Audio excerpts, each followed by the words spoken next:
Bon, alors donc on va, je dis bonjour aux gens qui vont peut-être euh, écouter ce replay qui sera privé, euh, dans un petit groupe à construire.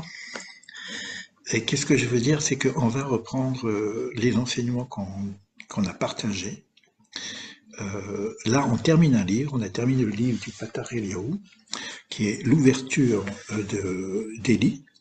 Mais il faut savoir que ça fait partie des Tikkun HaZohar, introduction au Tikkun HaZohar, pardon.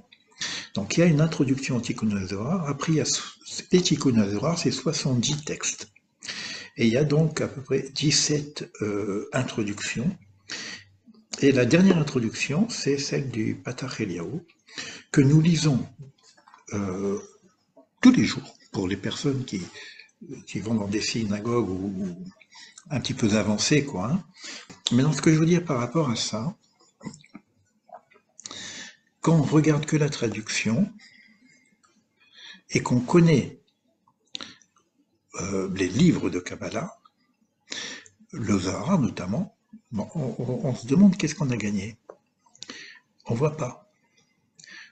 Et c'est Eliyahu Hanavi. Donc il faut déjà se dire, attends, si c'est Eliyahu Hanavi qui parle, il parle à qui Eliyahu Hanavi? Il parle pas à nous. Eliyahu Hanavi, il parle par Yochai, il parle à Ramchal, il parle aux grands kabbalistes. Mais ils savent déjà ces choses-là. Qu'est-ce que ça veut dire quoi? Pourquoi c'est aussi simple apparemment? Et on sait que tous les enseignements du Zohar, euh, tous, principalement, c'est une rencontre avec un mentor. Alors soit c'est un ange, soit c'est Eliyahu Hanavi, qui est passé, qui était un homme, mais qui est passé dans un cadre qui angélique, on pourrait dire, en tout cas presque, puisqu'il n'est pas mort. Donc on le voit qui monte dans le char et puis on n'a pas de tombe d'Eliyahu Hanavi. Et il apparaît d'une façon régulièrement dans des moments un peu bizarres dans la vie de plein de choses. On a des légendes sur l'apparition de Eliyahu Hanavi. Parce que c'est ce que je voulais dire en même temps, lorsqu'on étudie un texte, sérieusement, on peut être influé par l'auteur. Et ben, c'est ça qu'on attend. Moi, j'ai le sentiment, quand j'ai étudié le Ramchal, comme j'ai vraiment beaucoup étudié le Ramchal, j'avais le sentiment de comprendre des choses que j'avais jamais appris.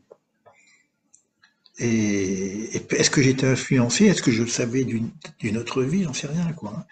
Et ça dépend en même temps du travail qu'on fait par rapport à ça. Euh, si je fais que de la lecture, de la traduction, et dans mon quotidien, bah, je vois pas ce que je peux faire avec ça. J'ai grandi en savoir, mais pas en connaissance, pas en transformation. D'où la difficulté d'un travail qui laisse chacun individuellement à faire le travail intérieur, ou en échange. Alors ça peut se faire en échange de petits groupes, ou ça peut se faire en échange individuel, etc. Et donc je vais reprendre le texte. Je vais peut-être vous embrouiller un petit peu, et là ce soir, je vais faire honneur à Norbert Sevant, à la Vache à l'homme. Il y a quelque chose que je pense faire aussi avec ces âmes qui sont toujours vivantes et qui étaient là pour transmettre. Et c'est embêtant, ils sont plus là. Alors moi, je vais jouer la courroie de transmission en reprenant les textes que j'ai. Euh, il y en a plein de textes, hein, et puis voir de quelle façon on peut rentrer là-dedans. Donc ça, c'est une grande introduction que j'ai fait pour savoir de quoi on parle. Donc, on parle donc ici d'une autre introduction, du Tikkun HaZohar, et les Tikkun HaZohar vont suivre cette dernière introduction. C'est comme si on nous propose de dire, voilà, on ouvre la porte, voilà le plan. Mais c'est comme si on ne donne que les chapitres. Pourquoi je vous dis ça? Bien que on va rentrer un petit peu en profondeur, hein, par rapport à ce qu'on a déjà vu ensemble, c'est qu'à un moment donné, après avoir fait cette introduction, cette porte qui s'ouvre, il parle avec Rabbi Shimon Bar Yochai et il lui dit, à toi de prendre le relais et dis la suite. Et la suite, c'est tout le Zohar. La suite, c'est tous les Tikkun Zohar, d'abord, et après, c'est tout le Zohar. Donc, ça veut dire quelque part, c'est comme une forme de Mishnah, de condensé, de graines, et l'arbre qui va sortir, bah, c'est le Zohar, tout simplement. Alors, Patach Eliaou, un avis. Ouverture, il ouvre. Zachor Letov, Ve'amar, et il dit, Ribon Almin de Anteu Chadvelo Bechushban. Alors il commence apparemment maître du monde. Et là, je vais prendre une petite note, rien que sur le mot Ribon. Pourquoi? Parce qu'on va parler de Dieu. Et on ne sait pas exactement à quel niveau on parle de Dieu. Si je vous pose la question, c'est quoi Dieu quand vous dites Dieu?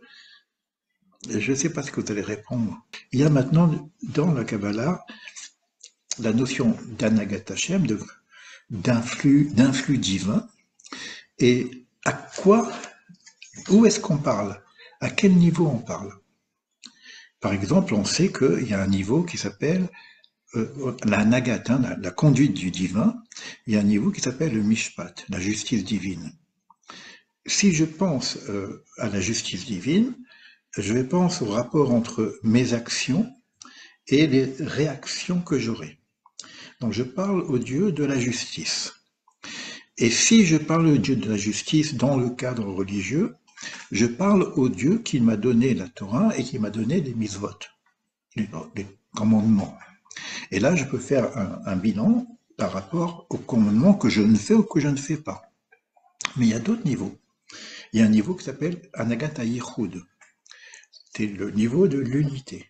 C'est de là qu'on va arriver. Mais à quel niveau se passe encore l'unité? Alors, la première façon dont Eliyahu Navi va parler, il va dire Ribon Almin. Donc, c'est maître des mondes. Alors déjà, pourquoi? C'est quoi ce maître, Ribon? Et c'est quoi Almin, des mondes? De quel monde on parle? Jusqu'où ça va, ce maître des mondes? On sait que tout à l'heure j'ai parlé par exemple de deux niveaux, de Mishpat, dans la gestion du monde par rapport à la justice divine, c'est un monde qu'on appelle le petit visage. Il y a un autre monde qu'on appelle le grand visage, Erechenpin. Donc, il est aussi maître de ce monde-là. Alors, quand on parle d'Hachem, on voit qu'Hachem, il est dans l'ensemble de toutes les séphirotes. Mais là, on est en train de parler de Ribon Olmim, maître de tous les mondes. Et là, si on veut embrouiller un peu la situation, dans le commentaire que nous amène Norbert Sebon à la Shalom, il vient nous dire que finalement, ça s'adresse à bien avant même le monde de la création, qui n'est pas notre monde, hein, qui est un monde très très très élevé. Avant même le monde de la Hatzilut, de l'émanation. Avant même le monde d'Adam Kadmon. Le principe premier qu'on pourrait dire, où on pourrait commencer à dire quelque chose. Et il dit que si je prends le nom divin, et là, c'est encore des choses qu'on n'a pas vraiment étudiées ensemble. En chaque fois, on regarde en survol. J'en ai parlé tout à l'heure, c'était un des passages que moi, quand j'étais tout jeune, bon, j'avais, je sais pas, une trentaine d'années, et que j'étudiais les textes du Ramchal, surtout le Clark Pitre Rockman, et à un moment donné, on va parler du déploiement du nom. Et on ne sait pas trop à quoi ça correspond. C'est-à-dire le nom Yodke Vaske peut s'écrire en plusieurs façons.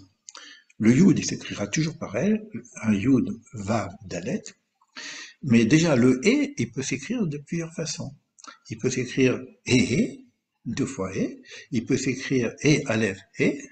Il peut s'écrire et, yud, et. Donc, on a un nombre, puisque chaque lettre est un nombre différent. Et lorsque je regarde le déploiement, on nous propose, dans la Kabbalah, 4 noms de base.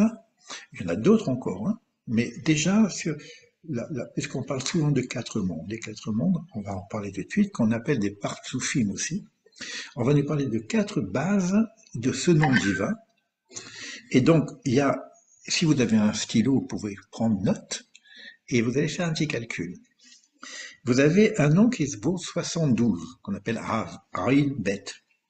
C'est le déploiement avec les Yud. Il y a un nombre qui vaut 63. Samer Gimel, on appelle Sag comme ça. Donc souvent on va plus parler de 72, 63, on dit Rav, Sag, Ma, Ban. Donc 63, on a 72, 63. Après on a un nom qui s'appelle Ma, 45. Il est extrêmement important ce nom parce que il va revenir dans le texte et c'est avec lui qu'on va pouvoir travailler parce que les deux autres, c'est pas évident. Peut-être pour les grands kabbalistes, mais nous, on sait que ce nom 45, c'est le nom qui va nous servir au niveau du tikkun, de la réparation, de notre propre réparation aussi, mais aussi de la réparation du monde. Et il y a un nom qui serait beaucoup proche de notre monde, qui est désordonné, qui s'appelle Ban, 52. Donc on a 72, 63, 45 et 52. Vous me faites l'addition, s'il vous plaît? Je suis en train de calculer, moi. 232, si je ne me trompe. 232, exactement. Maintenant, le nom de Ok. Dieu lui-même, combien il vaut? Yudke Vavke. 26, 26. 26. Alors vous faites 232 plus 26, ça fait 250. 258. 8. Bravo. Maintenant, Ribon, ça fait combien? Le Resh qui vaut 200. D'accord? Le Bet Oui. qui vaut 2, le Vav qui vaut 6 et le Nun qui vaut 50. Ça fait 258. Ça veut dire en même temps ici, quand il dit Ribon Aol Mayim, il intègre tous les 4 mondes et le nom divin dans la complétude. C'est-à-dire qu'on va jusqu'au monde du Hav, qui est un des mondes qu'on ne peut pas dire grand-chose. On est dans l'Ain Sof, dans le monde de l'infinitude. D'accord? Donc, il s'adresse à... J'essaie de trouver un exemple pour ça. Si on prend le Big Bang, par exemple, ça correspondrait à quel nom, le Big Bang? Euh, bah, par rapport à Bereshit, je sais qu'il y a le Tohu Bohu. Tout oui, d'accord, ok. On peut dire ça comme ça aussi. Il y a d'abord le tout et après les arrangements qui se font. Donc, mais on parle c'est-à-dire qu'on parle d'électrons, de molécules, de quelque chose qui n'est pas encore organisé, mais qui est dans le tout, d'accord. Mais c'est le monde de la Beria. Ce monde qui est désorganisé, c'est le monde de la Beria. Mais il y a donc 2 autres mondes au-dessus, mais personne ne peut savoir qu'est-ce qu'il y a au-dessus, parce que même nous, en tant que physiciens ou scientifiques, il y a la constante de Planck. On ne peut pas aller plus loin que 0,00 à 40 machin, 40 virgules. C'est énorme parce que c'est presque rien. C'est pas une seconde, c'est 0,40 0 après. Donc, c'est-à-dire qu'on a un point où on ne peut pas toucher le zéro. Et cet espace entre le zéro et ce point-là, nous, dans la Kabbale, on en parle. Mais qu'est-ce qu'on peut dire? Mais parce que c'est Dieu. On est en train de parler de Dieu, c'est-à-dire Dieu existe avant le monde, avant qu'il y ait un nom. Donc quand on parle de ce nom, la notion du divin à ce niveau-là, c'est presque avant qu'il y ait un nom, bien qu'il y a tous les noms qui soient dedans. On parle de Ein Sof, l'infini. Et après on va dire que c'est pas un nombre. Pourquoi c'est pas un nombre? C'est pas un ou deux ou trois, c'est pas des nombres tels que nous les connaissons. puisque si vous prenez l'infini en mathématiques, n'importe quelle partie de l'infini, c'est aussi un infini. On ne peut pas couper l'infini en numération. Donc on a quelque chose qui va très très très loin au départ. Alors, ça va descendre, puisque ça va arriver jusqu'à justement le chiffre 45, le Shem 45, qui est le chiffre des Tikkun, sur lequel nous, on a un travail à faire et on a une accessibilité au travail qu'on peut faire sur nous-mêmes et sur le monde. Mais ça veut dire en même temps que comme on a été créé à l'image de ces principes, de ces grands principes, on va voir que jusqu'à même, on va retrouver ça dans le corps humain.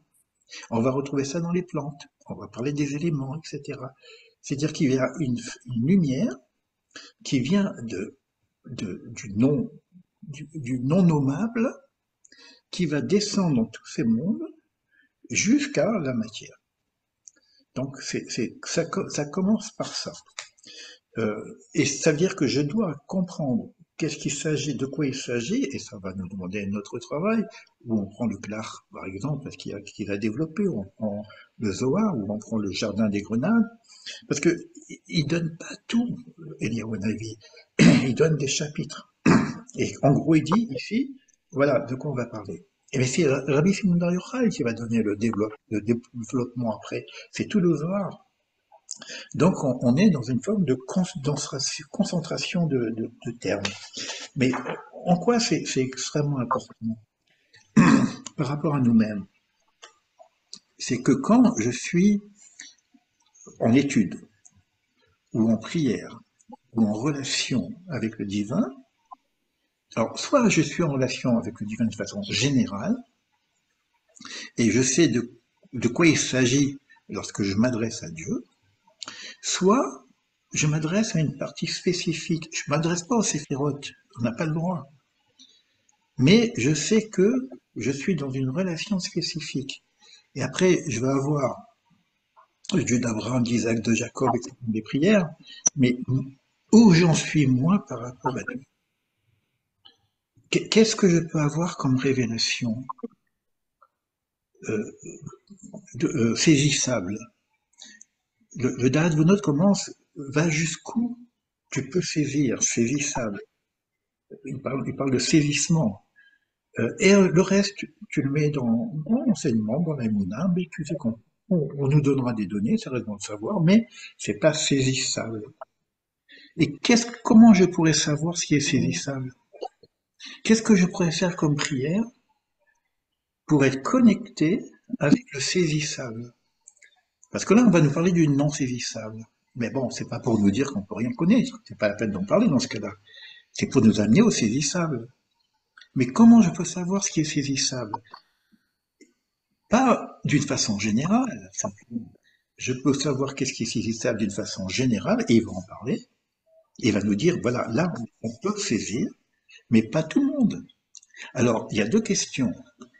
Qu'est-ce qui est saisissable du point de vue de l'organisation? C'est-à-dire que, voilà, jusqu'ici, c'est saisissable pour l'humain, et certains hommes, comme Moïse, comme Rabbi Shimon Bar Yochai, comme Ramchal, ont pu saisir jusqu'à ce niveau-là. Mais est-ce que nous, on va saisir? Quand on va lire les livres du Zohar, est-ce qu'on a... Alors, il faut se poser la question d'une autre façon. Et c'est la question que moi je me pose quand je travaille avec moi-même et quand je travaille avec le divin, quand j'essaye d'être connecté. Ma demande, elle est que je puisse saisir ce qui est saisissable à mon niveau. C'est pas la peine que je cherche à saisir ce qui est saisissable mais qui n'est pas à mon niveau.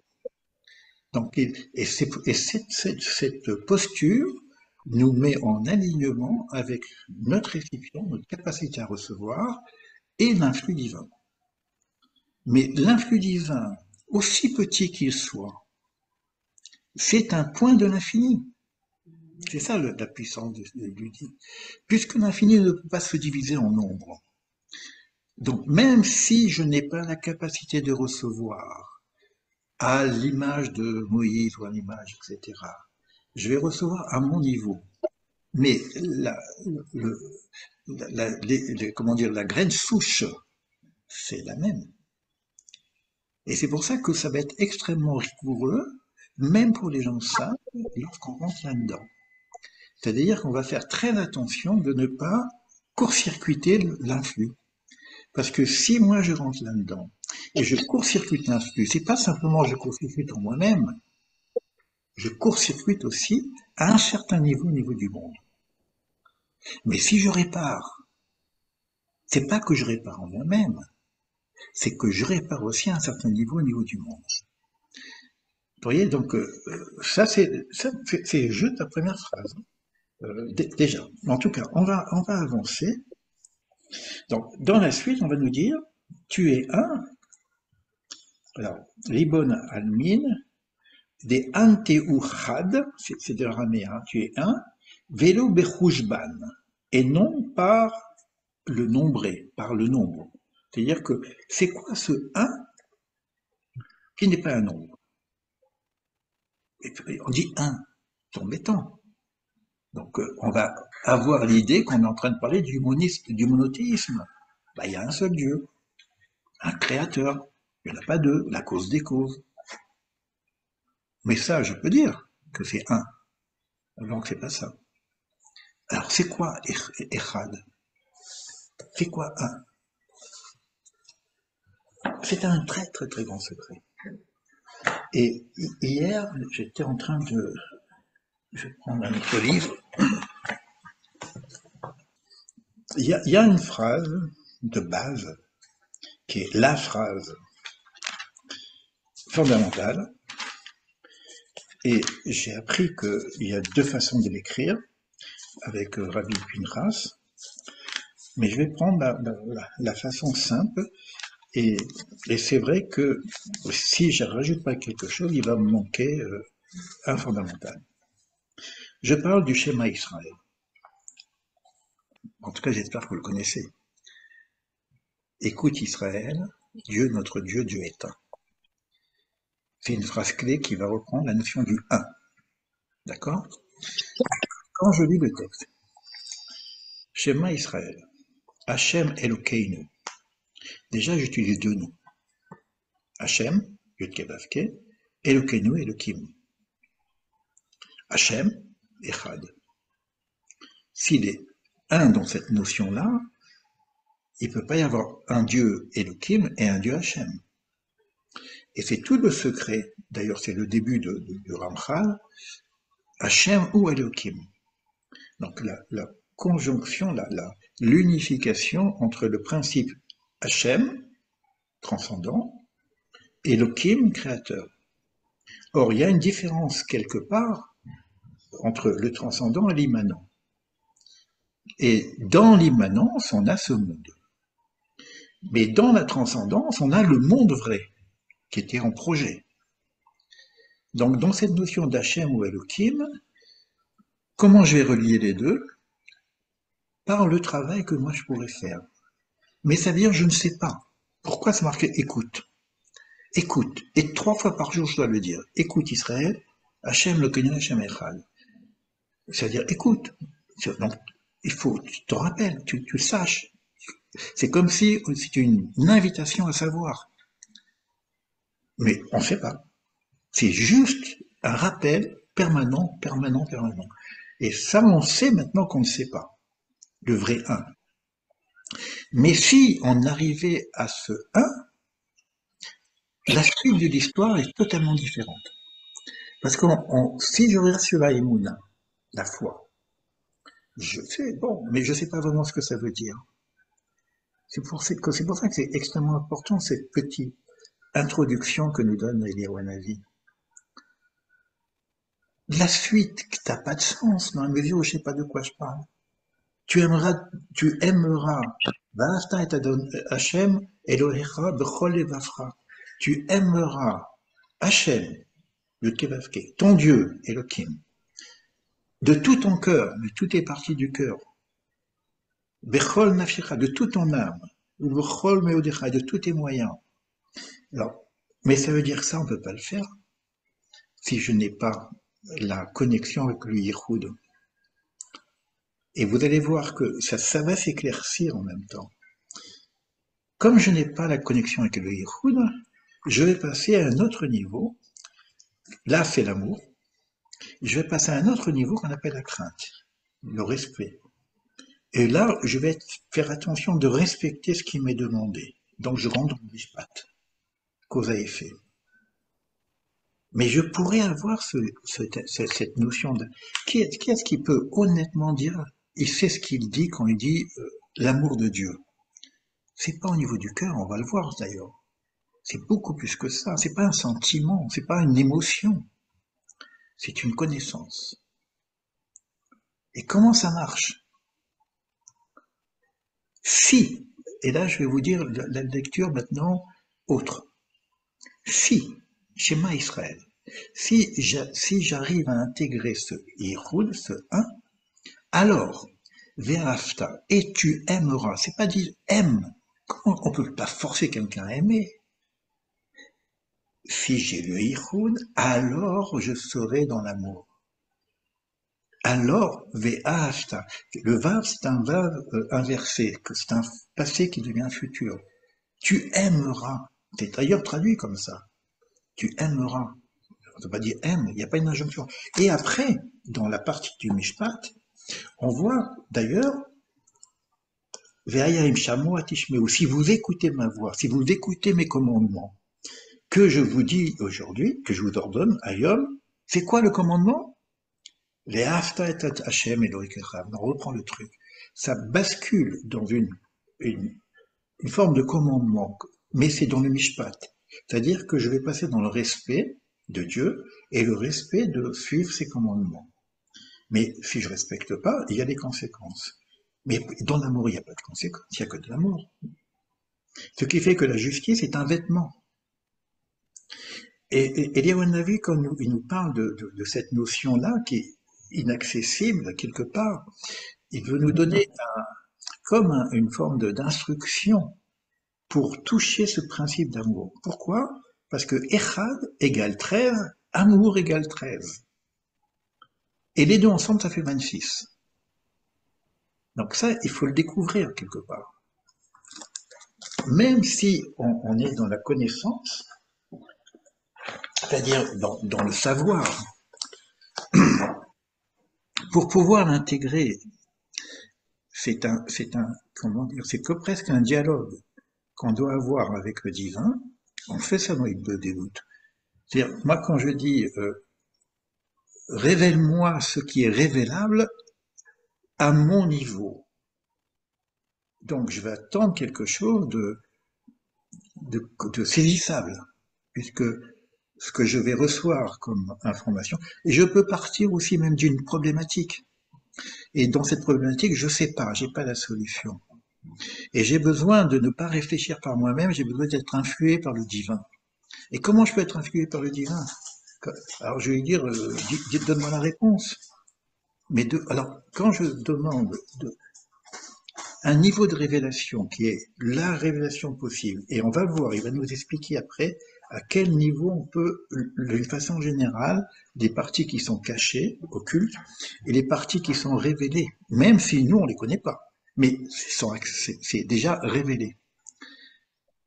Pour se révéler, c'est la capacité de recevoir de chacun.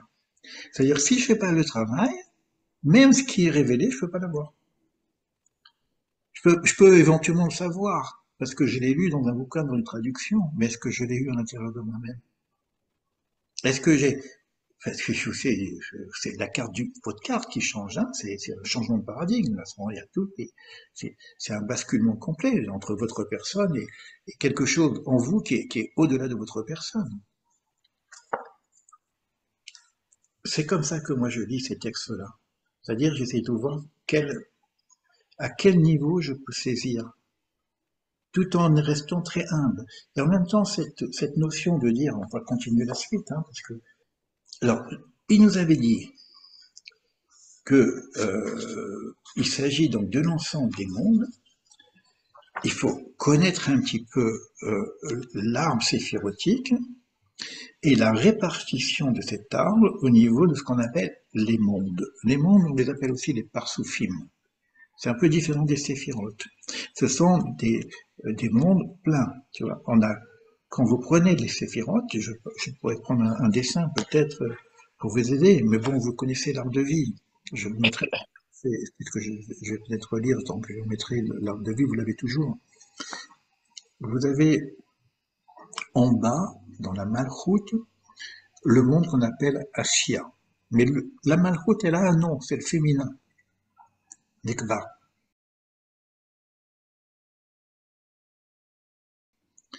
Après, au-dessus, on a les 6 séphirotes, mais lorsqu'elles sont complètes, c'est-à-dire qu'elles sont elles-mêmes une figure, c'est-à-dire qu'elles contiendraient aussi 10, chaque monde a 10, ça s'appelle le petit visage.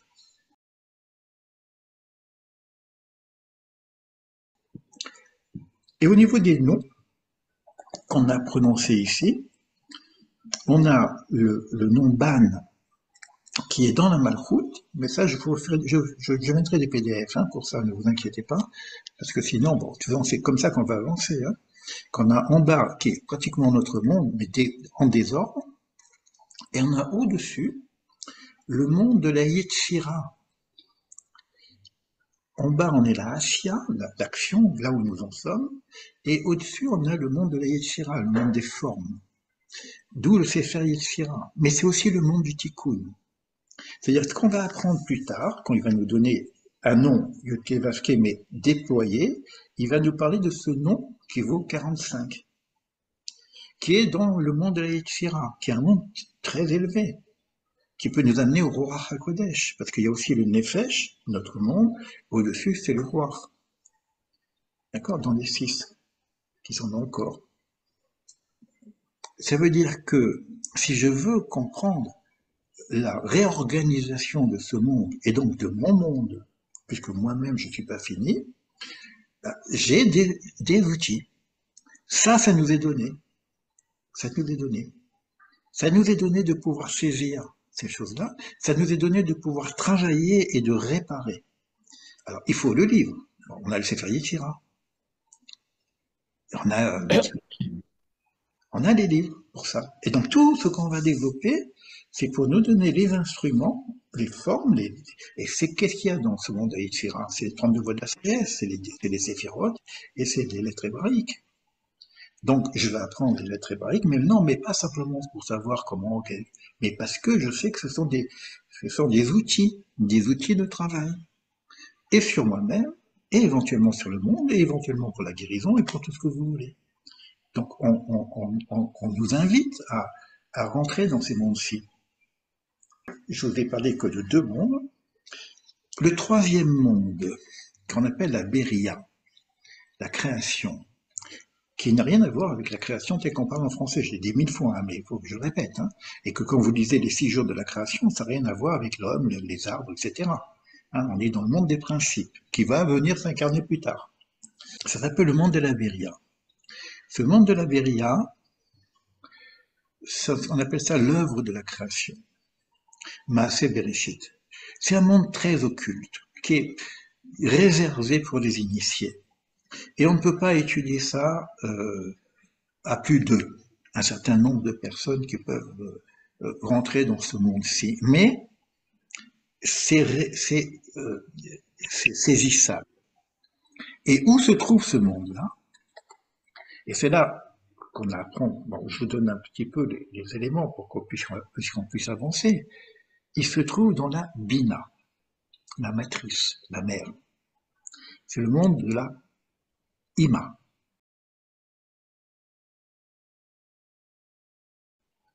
Quand il est entièrement, c'est Ima, la mère. Donc, la mère, elle est enceinte du monde qui va descendre en bas. D'accord? Mais l'embryon qu'il y a dans la mère, c'est le monde de la Beria. C'est-à-dire que ce qu'on lit dans Maaseh Bereshit, c'est pour ça que je vous promène entre plusieurs niveaux de lecture, et tout ça, ça doit se rejoindre, donc il faut qu'on fasse un collier avec toutes ces perles, aussi bien ce qu'on apprend avec un des raves ou l'autre des raves, il y en a plein qui vont des informations qui vont être des complétudes et complémentaires pour pouvoir recoller les morceaux. Mais donc, Et c'est quoi ce monde de la Méria? Où est-ce que je peux avoir les éléments pour comprendre? C'est le Zohar, principalement. Ça va être après ceux qui traduisent le Zohar, ceux qui expliquent le Zohar, que ce soit Etz Chaim, l'arbre de vie, que ce soit le jardin des grenades, que ce soit les Shivim Tikkunim du Ramchal ou ceux du Rabbi Shimon Bar Yochai. On a encore les centraux tupeurs de la sagesse, on a beaucoup de livres qui vont commencer à nous donner des éclaircissements sur ce monde de la vérité. Et on va voir que c'est ces trois mondes-là, à certains niveaux, qui sont saisissables. Mais déjà qu'on puisse saisir notre monde à nous, Assia. Parce que dans Assia, où nous sommes, il y a aussi, c'est comme les fractales. Tout est dedans aussi. C'est-à-dire que dans notre monde, on peut aussi toucher ces trois niveaux de monde. Au-dessus, c'est beaucoup plus difficile et pour l'instant, c'est considéré comme être fermé. Et pourtant, on en parle. Hatzilut, le monde de l'Hatzilut, on en a déjà parlé, l'émanation. C'est où? C'est dans la Chorma, c'est le côté droit à bas. On va avoir plein d'informations sur ça quand même. Mais est-ce que c'est saisissable? Comment je peux faire pour saisir? Reshit Chorma Irat Hashem. Comment ça marche cette sagesse, première sagesse, qui serait de l'ordre de la crainte? De quoi ça parle? Je suis obligé d'aller voir la Bina. Parce que c'est la semence. Cette semence, c'est, disons presque inaccessible, mais du fait qu'elle rentre dans la Bina, qui va faire qu'on va commencer à saisir des choses et on va parler de la gestation de ce qui était donné par la Chorma à la Bina. Maintenant, ça dépend à quel niveau je vais parler. Il est possible que dans notre monde à nous, qu'on appelle le monde de la Siyar, puisque dans notre monde on retrouve tout, il y a une accessibilité à ces éléments-là, mais du point de vue de la Siyar, et non pas du point de vue de... On aura Adam Kadmon, on aura la figure, on aura tous les principes, mais ça ne veut pas dire que c'est saisissable. Et là, il faut qu'on fasse très attention entre ce que je peux saisir et ce que je ne peux pas saisir, pour éviter ce qu'on appelle un court-circuit. Si je vais chercher une lumière que je ne peux pas saisir, j'ai pas le récipient, bah, court-circuit, tout simplement. Alors, que ces éléments-là, qu'on va retrouver dans l'existence, viennent de tout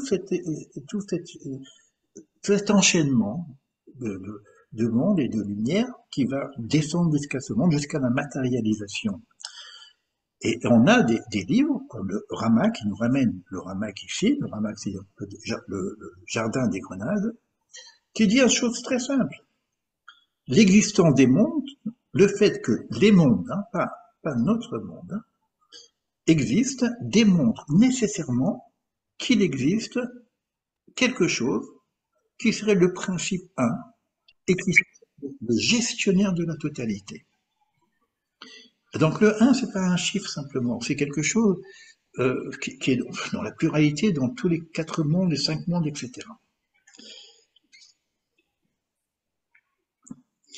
Et comme on parle de cette partie-là ici, comme on va parler des séphirotes après, on va commencer à dénombrer.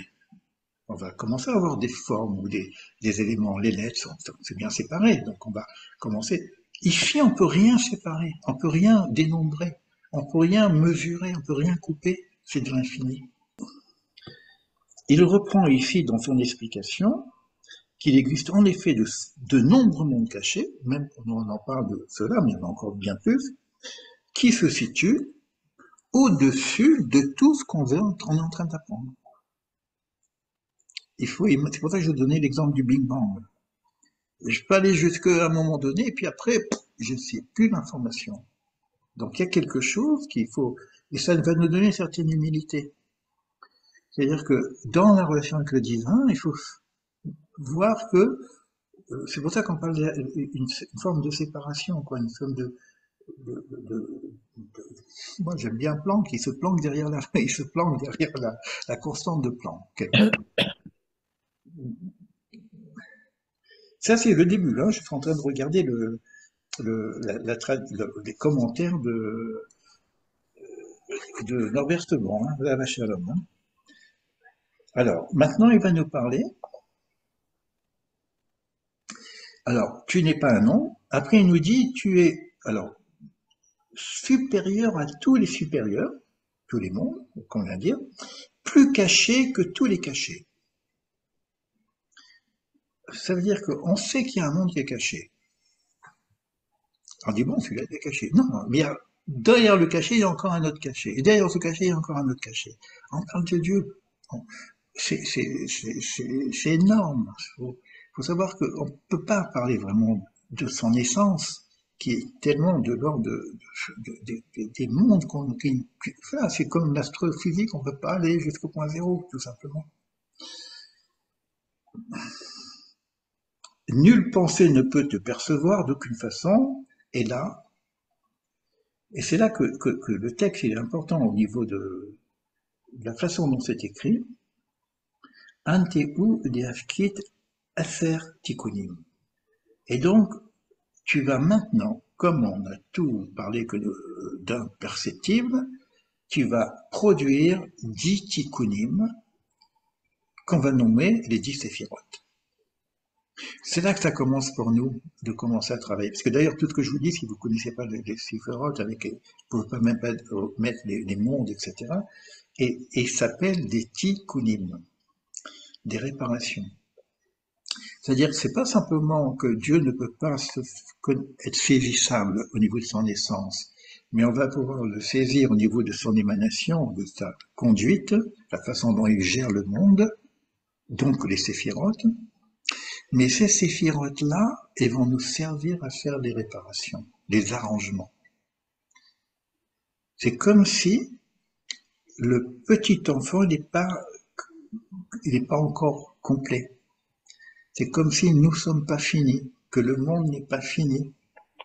Et c'est à travers les luminescences des séphirotes, et après des 32 voies de la sagesse, parce qu'il va venir après avec les lettres, qu'on va pouvoir avoir les outils de réaménagement. Tikkun. Tikkun olam. Réparation universelle. Réaménagement universel. Réaménagement de mon propre être. Et ça, ces 10 séphirotes, comme il dit ici, ça va nous permettre de diriger et les mondes cachés et les mondes non cachés. C'est-à-dire que par le visible, le saisissable, comme il y a une relation entre le monde révélé et le monde non révélé, je peux, par les robinets d'en bas, ces séphirotes, jouer, non pas les saisir, mais que les aménagements que je mets en bas peuvent jouer sur les aménagements d'en haut. C'est-à-dire que dès le départ, le projet divin est fait en sorte que le monde ne soit pas fini. Donc, dans le plan d'aménagement, dans le plan lui-même, on voit bien qu'on lit la Torah, c'est tout va beau. Mais c'est pas simplement tout va beau, même quand on va lire les 10 jours de la création, il y a plein de trucs qui manquent, ça marche pas tout à fait. Il y a une différence entre le monde de la vérité et le monde de la réalité, même dans la Béria, pas dans notre monde à nous, simplement. Dès le départ, dans l'embrun, c'est comme si les éléments ne répondent pas à la voix divine, que cela soit, et il n'apparaît pas tout à fait ce qui doit être. Et c'est bon, on a déjà parlé, sur les cours, vous les avez maintenant. On a dit que c'est quasi bon, voilà, c'est suffisamment bon pour être perfectible. Mais ça veut dire en même temps que ça, c'est dans le plan de la Béria. C'est la volonté divine. Ce plan de la volonté divine, il y a des règles du jeu qui nous donnent à nous à mettre en place. Mais ça veut dire que je peux détruire comme je peux construire. Mais je peux aussi détruire les points racines. C'est ce qu'il va nous dire juste après. Attention, attention, que si vous commencez à manipuler ces choses-là, vous pouvez mettre un désordre dans tout l'influx divin. Et on peut arriver à ce qu'on voit aujourd'hui. Regardez le monde dans l'état où il est. La finalité, c'est que l'influx divin, ok, on n'a pas saisi, et puis on dérange tout le système disons, invisibles en même temps, et les résultats, c'est que hier, c'est machin. Il y a d'autres, ça va s'arranger autrement que ça aurait pu être si on avait joué le jeu comme il faut. C'est un jeu, c'est la bombe atomique en même temps, quoi. C'est l'apocalypse. On peut, il y a deux chemins, un chemin de la vie, un chemin de la mort. On choisit le chemin de la vie, mais la plupart du temps, bah, quand on est un peu tordu, on va se tromper, on va passer par le mauvais chemin. Quand il va nous parler après que les séphirotes sont basés sur trois axes, la droite, la gauche et le milieu, il a parlé d'un long, d'un court et d'un médian. On parle des trois principes divins qui sont le côté de Chesed, l'amour, le côté de la Gvura, de la justice, ou donc de la rigueur ou de la limite aussi, et le côté médian qui est l'équilibre de la balance. Et quand vous comprenez ça, et vous pouvez après lire le livre de la pudeur, où on dit que si la balance ne marche pas, la face n'est pas en face la face. Et on va commencer à comprendre un petit peu d'autres livres un peu plus fermés que celui-ci. Parce que il donne tout pratiquement. Donc on va, avec l'aide de Dieu, peut-être continuer ce livre-là pour l'intégrer, pour voir à l'intérieur de nous-mêmes de quelle façon je pourrais travailler avec ça, pour que je puisse avoir aussi ma propre transformation, et que ça puisse être aidant pour ma vie, mon chemin de vie, mon tikkun, le pourquoi je suis là dans ce monde, qu'est-ce que j'ai à réparer, et qu'est-ce que je peux apporter au monde. Parce que quand on travaille là-dessus, c'est pas simplement pour nous réparer, c'est en même temps pour participer à la création qui est pas terminée. Et on nous donne ici des ingrédients. Je vais pas tous, je vais m'arrêter sur ça, parce qu'il y a tellement de choses qui va. On va voir après le rapport avec le corps, ça vous l'avez vu aussi dans la traduction. On va essayer de voir qu'est-ce que ça signifie pour nous. Mais ce que j'aime bien, c'est à la fin, Rabbi Shimon Bar Yochai. C'est comme s'il passe le relais à Rabbi Shimon Bar Yochai, qui va lui nous diluer tout ça, et c'est le Zohar. On rentre dans le Zohar. Donc c'est Patach Eliaou, c'est la porte qui t'ouvre vers cette mer sans fond qui s'appelle le Zohar. Ça peut être aussi un autre lettre que le Zohar, parce que le Zohar lui-même est tellement fermé qu'on a besoin du Ramak dans le jardin des grenades. Et après, pour ça, on a besoin du Harizal qui va expliquer le Ramak, etc., etc. Et puis on arrive à nous, tout petit, comment on fait avec ça? Qu'est-ce que je fais avec ça?